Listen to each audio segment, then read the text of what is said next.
السلام عليكم ورحمة الله وبركاته. سلام تنايستلن كبراتنا كبران أرماش تملكاتو تشاچن. كل سلام كل ملكام كنيا غار كل سلام نو. እጅግ ወሳኝ መደመጥ ያለባቸውን በተለይ ለንግድ ባንክ ተጠቃሚዎች በሙሉ በዛሬው ዕለት በርካታ ንግድ ባንክ መዘጋታቸው እጅግ በጣም አስደንጋጭም አስገራሚም የሆነ መረጃ ነው። ታዲያ በምን ምክንያት ተዘጉ የትስ አካባቢ ነው የሚለውን በዝርዝር ወደናንተ ከማድረሳችን ባሻገር ከአሜሪካ ፕሬዝዳንት በኩል አዲስ መረጃ ወጥቷል። በዚህም ኢትዮጵያ ላይ ውሳኔ አስተላልፋለች። ከኢትዮጵያ መንግስትም የተሰጠ በዚህ ውሳኔ ላይ ማስተባበያ ያለ ዝርዝሩን የምናደርስ ይሆናል። በሌላ በኩል ደግሞ ዜጎችን ተጠቃሚ የሚያደርግ አዲስ የአሰራር ደንብ መዘጋጀቱ ተገልጿል።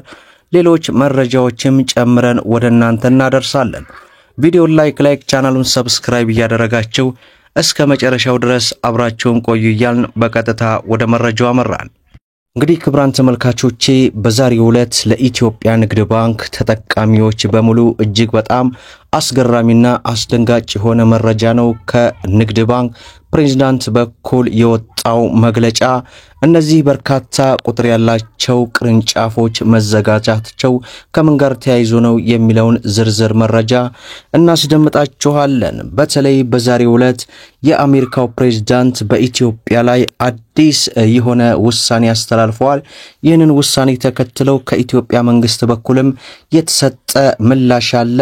የሁሉንም ዝርዝር መረጃ አንድ ባንድ እስከ መጨረሻው ድረስ እንድትከታተሉ እየጋበዝኩኝ የአሜሪካው ፕሬዝዳንት ዶናልድ ትራምፕ በዓለም አቀፍ ንግድ ላይ አዲስ የታሪፍ እርምጃ መውሰዳቸው በሮብ ዕለት ዋይት ሃውስ በሰጡት መግለጫ የሚታወስ ነገር ነው። ታዲያ አሜሪካ ከሌሎች ሀገራት ጋር በመታደርገው የንግድ ልውውጥ ላይ አዲስ የታሪፍ መጠኖችን መጣላቸውን አስታውቀዋል። ትራምፕ እንደገለጹት ይህ እርምጃ አሜሪካን ቀዳሚ ለማድረግና የንግድ ጉድለትን ለመቀነስ ያለመ ነው። በአብዛኛው ሀገራት ላይ የተጣለው ታሪፍ ከ10% እስከ 49% የሚደርስ ሲሆን ኢትዮጵያም 10% ታሪፍ እንደተጣለባት ነው የተገለጸው። አሜሪካ የንግድ ጉድለቷን ለመቀነስና የአሜሪካን ኢኮኖሚ ለመጠበቅ ይህንን እርምጃ እንደወሰደች የገለጹት ፕሬዝዳንቱ ከ20 በላይ ሀገራት ላይ የታሪፍ ጭማሪ የተደረገ ሲሆን ኢትዮጵያም ከነዚህ ሀገራት አንዷ መሆኑ ዘገባው ያመለክታል። ታዲያ ከዚሁ ጋር ተያይዞ የኢትዮጵያ መንግስት ምን ምላሽ እንደሰጠ ደግሞ አሁን እናስደምጣችሁ። ኢትዮጵያ ከአሜሪካ የቀረበላትን አዲሱን የታሪፍ አወቃቀር በደስታ እንደምትቀበልም አስታውቃለች። ይህ አወቃቀር የኢትዮጵያ ምርቶች ወደ አሜሪካ ገበያ ሲገቡ የሚጣልባቸውን ታሪፍ 10% ብቻ በማድረግ ተወዳዳሪነቱን ያሳድጋልም ተብሏል። መንግስት ይህ ውሳኔ በሁለት ሀገራት መካከል ያለውን የንግድ ግንኙነት ለማጠናከርና የኢትዮጵያን ኤክስፖርት ለማሳደግ ወሳኝ እርምጃ መሆኑንም ገልጿል። የገንዘብ ሚኒስትር ውሳኔውን ተከትሎ እንዳስታወቁት ይህ አዲሱ የታሪፍ አወቃቀር ኢትዮጵያ እንደ ቪየትናም እንዲሁም ሌሎች ትላልቅ የማምረቻ ማዕከላት ጋር ስትወዳደር የተሻለ እድል እንዲኖራት ያደርጋል የተባለ ሲሆን የ10% የታሪፍ መጠን ለኢትዮጵያ ላኪዎች ከፍተኛ ማበረታቻ ይሰጣል ሲሉ ሚኒስትሩ አስታውቀዋል። ይህ የኢትዮጵያ ምርቶች በአሜሪካ ገበያ ላይ ተወዳዳሪ ዋጋ እንዲኖራቸው በማድረግ የፍላጎትና የኢንቨስትመንት መጨመሩን ያመጣል ሲሉ እንግዲህ ተስፋውን ጥሏል ሲል ካፒታል በዛሬው ዕለት አስነብቦናል። በሌላው መረጃችን በዛሬው ዕለት እንግዲህ ዜጎችን ተጠቃሚ የሚያደርግ አዲስ የአሰራር ደንብ መዘጋጀቱ ይፋ ሆኗል። የአዲስ አበባ ከተማ አስተዳደር ይፋ ያደረገው አዲስ ደንብ በኢመደበኛ ንግድ ላይ የተሰማሩ ዜጎችን ተጠቃሚ የሚያደርግ ነውም ተብሏል። የጎዳና ላይ ንግድን አናበረታታም፣ ነገር ግን በዚህ ኢመደበኛ ንግድ ላይ የተሰማሩ በርካታ ዜጎች በመኖራቸው ወደ ህጋዊ መስመር እንዲገቡ የማድረግ ሥራ እየተሰራ ነውም ብለዋል። በአዲስ አበባ ከተማ አስተዳደር ንግድ ቢሮ የህግ አገልግሎት ኃላፊ አቶ መለስ ለኢትዮ ኤፍኤም እንደተናገሩት በዘርፉ በርካታ ሰዎች የተሰማሩበትና የራሱ የሆነ ኢኮኖሚያዊ ጥቅም ያለው የጎዳና ላይ ንግድን ስርዓትን ባለው መልኩ ለማስኬድ ብሎም በስራው ላይ የተሰማሩ ዜጎችን ወደ ህጋዊ መስመር ለማስገባት ደንብ ወደ ስራ መግባቱን አስረድተዋል።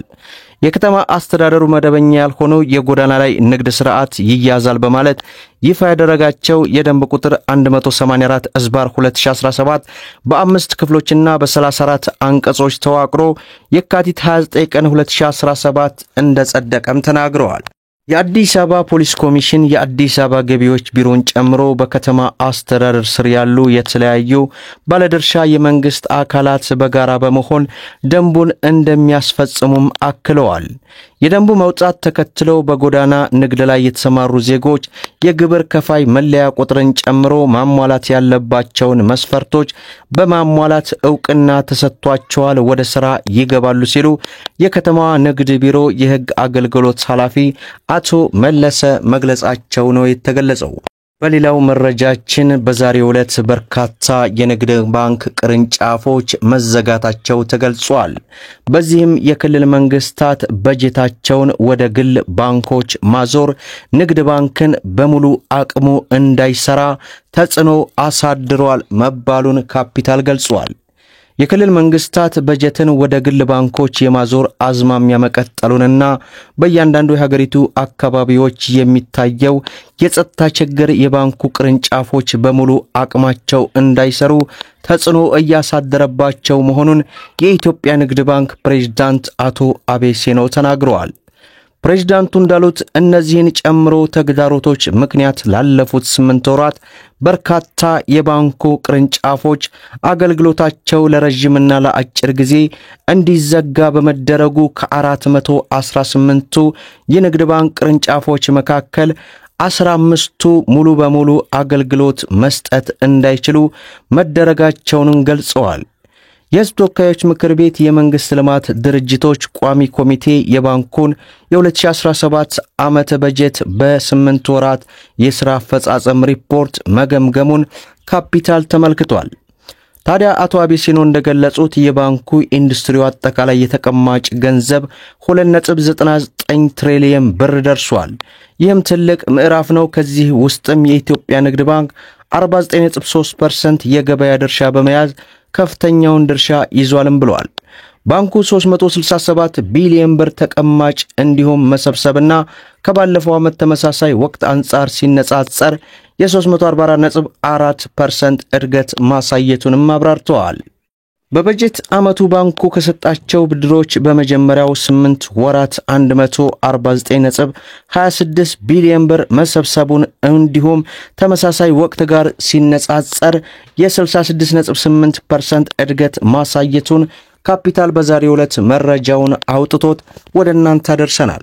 ከዚሁ ጋር እንግዲህ የአዋሽ ባንክ ለአራተኛ ጊዜ ምርጥ ባንክ በመባል ተመርጧል። አዋሽ ባንክ ለአራተኛ ጊዜ ከ36 ምርጥ የአፍሪካ ባንኮች ውስጥ በመካተት ከኢትዮጵያ ብቸኛ ምርጡ ባንክ በመባል መመረጡን ባንኩ አስታውቋል። ግሎባል ፋይናንስ እንደ ኢሮፒያን አቆጣጠር ማርች 2025 ለ32ኛ ጊዜ የምርጥ ባንኮችን ምርጫ ይፋ ማድረጉን ተከትሎ አዋሽ ባንክ መመረጡ ይፋ ተደርጓል። ከአፍሪካ ምርጥ ባንኮች ተብለው የሚጠሩት በቀጠና በመከፋፈል ሲሆን ማለትም ከምስራቅ አፍሪካ፣ ከደቡብ አፍሪካ፣ ከሰሜን አፍሪካ፣ ከማዕከላዊ አፍሪካ፣ ከምዕራብ አፍሪካ ባንኮች የተመረጡ ናቸው መባሉን መረጃው ኢትዮ ኤፍኤም በዛሬው ዕለት አውጥቶታል።